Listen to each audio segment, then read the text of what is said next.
Demi perhiasan dunia manusia merubah tafsir ayat-ayatnya, padahal kehidupan dunia hanyalah tipuan. Maka di dalam surat Al-Ankabut ayat 64 Allah Subhanahu wa taala berfirman, Bismillahirrahmanirrahim, dan kehidupan dunia ini hanyalah senda gurau dan permainan, dan sungguh negeri akhirat itulah kehidupan yang sebenarnya, sekiranya mereka mengetahui. Di ayat yang lain, setiap yang bernyawa akan merasakan mati, dan hanya pada hari kiamat sajalah diberikan dengan sempurna balasan. Barang siapa dijauhkan dari neraka dan dimasukkan ke dalam surga, sungguh memperoleh kemenangan. Kehidupan dunia hanyalah kesenangan yang menipu. Quran surat Ali Imran ayat 180, menipu, memperdaya. Makanya kalau hari ini kita berangkat mendatangi Quran, niatnya itu dunia, saudara akan disesatkan. Kalau saudara berangkat mempelajari agama hanya ingin dihargai manusia, saudara akan disesatkan. Saudara berangkat dalam mempelajari agama, tujuannya untuk apa? Mencari kekuasaan, sama akan disesatkan. Karena apa? Rasulullah itu dulu waktu di Mekah berdakwah tahunan, sampai akhirnya orang kafir Mekah itu putus asa. Sampai Abu Jahal itu kompromi sama yang lain. Gimana nih? Muhammad ini gak mau berhenti berdakwah, terus berdakwah, menyuruh umatnya untuk menjadikan akhirat sebagai tujuan. Akhirnya kompromi akhirnya menawarkan solusi. Pertama, dia akan dijadikan pemimpin di Mekah. Yang kedua, kalau Rasulullah pengen kaya, orang-orang kafir Mekah akan ngumpulin harta untuk Rasulullah agar dia kaya. Disampaikan oleh pamannya, dan pamannya menyampaikan pada Rasulullah. Rasulullah jawabnya apa?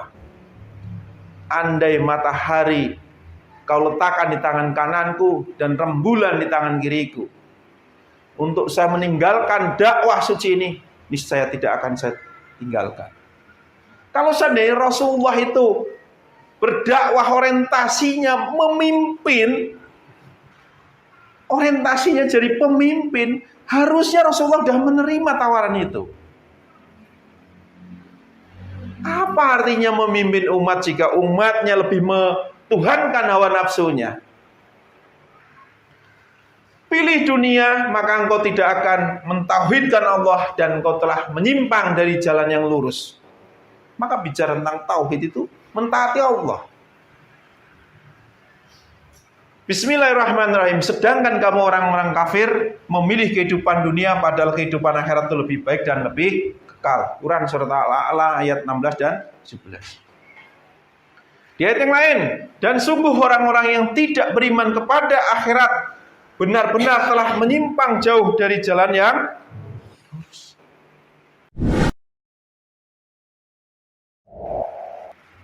Ini bicara tentang ketauhidan. Rusaknya syariat tauhid dari hawa nafsu. Kenapa demikian?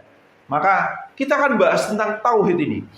Awal mula manusia itu adalah satu, Nabi Adam alaihissalam, yang terus berkembang menjadi sebuah keluarga, menjadi sebuah kaum, bangsa-bangsa, dan dunia hari ini.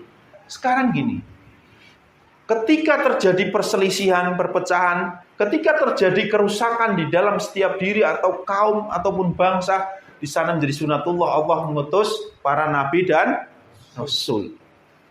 Maka Allah mengutus seorang nabi untuk diri dan keluarganya, agar di dalam setiap diri ada akhlak mulia. Jadi artinya tegaknya tauhid di dalam diri adalah akhlakul karimah. Sedangkan akhlak mulia itu apa saja ciri-cirinya? Banyak. Kejujuran, amanah, sidik, qanaah, dan sebagainya. Ini adalah nilai-nilai akhlak mulia. Kadang orang mempertaruhkan kejujurannya untuk menggapai keuntungan dunia, padahal itu sangat rugi besar. Apa artinya harta triliunan jika kejujurannya hilang? Jadilah munafik. Ketika syariat tauhid tegak di dalam sebuah keluarga, akan melahirkan sakinah, mawadah, dan rahmah. Sakinah itu bicara tentang ketenangan, ketentraman, damai. Mawadah, cinta, kasih, sayang, dan kebahagiaan. Sedangkan rahmat itu bicara tentang rahmat, manfaat, dan kebergunaan. Siapa yang pengen keluarganya menjadi keluarga yang rahmat? Tegakkan tauhid di dalam keluarga. Sekarang bagaimana keluarga saudara mendapatkan jadi keluarga yang rahmat, berguna bagi keluarga-keluarga yang lain? Jika di dalam keluarga saudara tidak ada mawadah, tidak ada cinta, tidak ada kasih, tidak ada sayang, bahkan tidak ada kebahagiaan.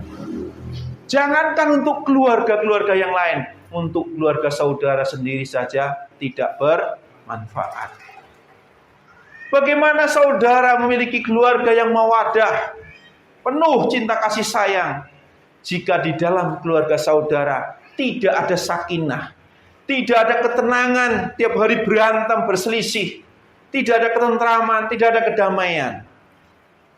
Sekarang bagaimana keluarga saudara menjadi sakinah jika orang-orangnya tidak memiliki akhlak? Sedangkan baik mulianya akhlak, mulia atau tercelanya akhlak, itu tergantung dari apa? Mentauhidkan Allah. Maka sumber dari kerusakan, dari semua kerusakan, itu adalah rusaknya akhlak. Ketika orang rusak akhlaknya, keluarganya pun akan jadi rusak. Bicara tentang kaum ataupun bangsa, itu bicara tentang kumpulan jutaan keluarga.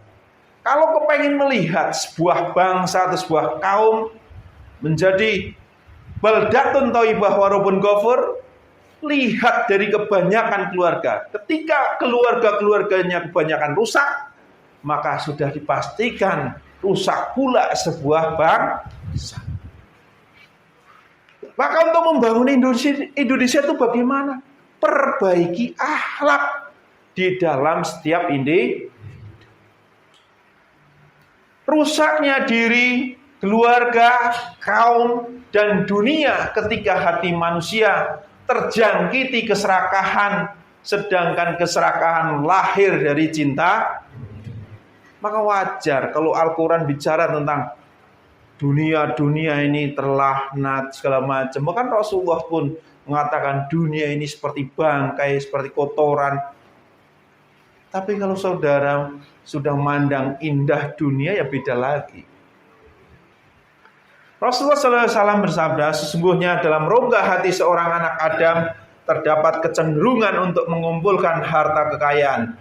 Barang siapa yang mengikuti kecenderungan tersebut, maka Allah membiarkannya binasa dengan itu. Namun siapa yang bertawakal kepada Allah, maka Allah akan mencukupkannya. Hadis riwayat Ibnu Majah.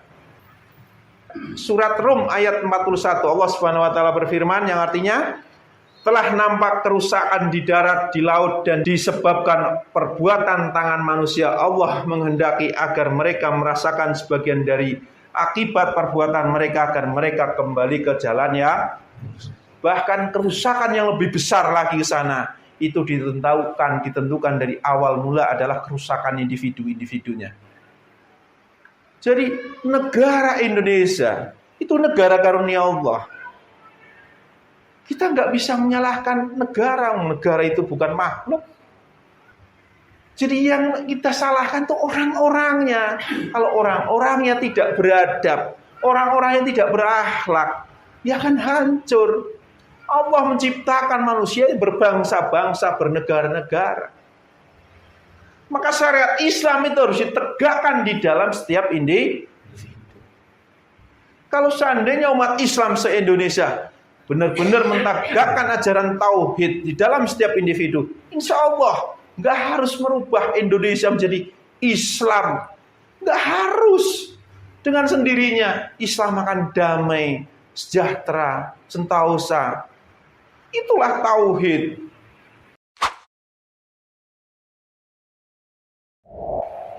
Bertauhid pasti berjamaah, tetapi berjamaah belum tentu bertauhid.